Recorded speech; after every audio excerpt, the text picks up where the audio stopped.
If you travel with your Switch a lot, you may have noticed there are actually more components to the portable/home hybrid than it initially appears. It's easy to take just the tablet and toss it in a bag, but what if you want to take a bit more? I had a big vacation at the end of 2018, so I went on a journey to find a bag that could carry my entire Switch setup. The Switch tablet, 2 pairs of Joy-Cons, a Pro Stock controller, the dock, the Joy-Con grip, the power cord, the HDMI cable, the cable for my controller because I cheaped out and didn't get the wireless one, and any other gaming accessory I could think of. Maybe Mario Kart wheels too. Why not? The reason I wanted to do this is because until now I've gone on trips with just my regular backpack and just had to toss everything into it. I decided I didn't like that very much though, because when everything is just floating around in your backpack like a soupy mess, you risk damaging your precious cargo. I also already have a Switch carrying case that I really love, so ideally the best bag will allow me to just drop that in there too. It's a good case that holds the Switch with Joy-Cons on and 2 cases holding a total of 8 games. Plus it has a handle. It's perfect for short trips on the go.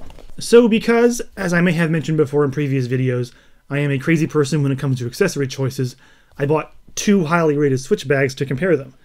These are also both officially licensed swag, which raises the bar for quality, and they both retail for $39.99 US. There's no way I'll be able to hide my enthusiasm for this bag, so let me spoil the ending by telling you up front that I really love the Elite Player Backpack by PDP. This bag rocks. It has dedicated pockets for everything you would need to get your Switch running, and a bunch of extra space for any of the junk you might want to throw in there.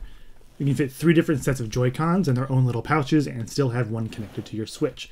That's 2 more sets of Joy-Cons than I even own. You have a spot for a Pro controller, the dock, the cables on the bottom, the front pouches can hold game cases, Mario Kart wheels, headphones, really anything you think you might need. When I went on my trip, I decided I wanted to take my Mario Kart carrying case, which I may have mentioned I really love. So I stuck that in the middle pouch and used the Switch compartment to more comfortably store my power brick and Joy-Con grip. I noticed I still had some extra room, so I snuck in one of my portable batteries, my 2DS XL case, my PS Vita, my laptop, and my iPad. You probably shouldn't use it this way though because it gets very heavy, and I especially noticed that there really isn't any padding on the bottom of the bag. So for a while there I was concerned that my computer would just rip through the bottom of it, but I used it as my main travel backpack for the entire trip and didn't have any problems. And that's kind of why I really love this bag. It has an absurd amount of usable space inside, and it safely compartmentalizes the most important components of my Switch setup. It's not perfect though. The very front pouches are all kind of too small to do anything with them, and it feels like you can't even really open them far enough to get into.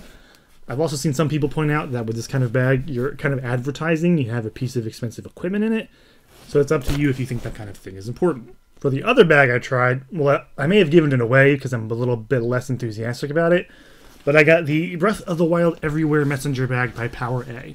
Now, I bought this one to mix it up a little bit instead of getting a regular backpack design. I also really like the artwork on here. For me, though, it just doesn't hold the stuff I want it to hold in the way I want it to hold it. But maybe you'll find a use for it. So again, you have spaces where things are supposed to go, the major difference here being that these compartments don't close at all like the PDP bag did. You have room for your dock, for cables, maybe a second controller, and that's pretty much it.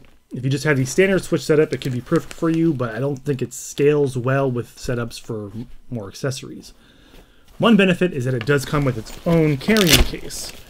So if you don't have one of those, you can double up with a single purchase. The flap also closes over top of that, which is a nice touch. Problem for someone like me, though, who has a case they already really like, it probably won't fit. My Game Traveler doesn't fit at all. Maybe some slimmer cases would. There's also this pouch on the back, which you can use to put other accessories in there. I kind of found the space too tight to do anything with it. I'll say it again, this bag is really best designed for someone just getting a Switch or who doesn't plan on expanding much past the initial setup. So that's 2 bags that you could take a look at if you're in the market. The PowerA Messenger isn't a bad choice if you like messenger bags and don't have much to put in it, but it costs the same as the PDP Elite, and I think this one is just so much better for the amount of space you get. It's the perfect kind of bag I can take to my brother's house when I want to bring more than just the Switch itself. PDP actually just released a new version which comes with an actual laptop slot, but I opted for this original model because it looked like it handled these Switch pieces better, and even though I carried a laptop in the bag, at the end of the day, it is still meant as a travel bag for the Switch. So if you see one of those on your Amazon search, you know there's 2 options available. But that's going to wrap it up for this video. If you like what you saw, please like and subscribe so you can see more of us in the future. Drop any questions into the comments. I'll be down there to answer as best as I can. You You can follow us on Twitter at BrotherlyLoveG1. I am at Alex Strine, and you can also check us out on Apple Podcasts. Just search Brotherly Love Gaming for gaming discussions directly into your earphones. That's all for now. Thanks so much for watching, and we'll see you next time.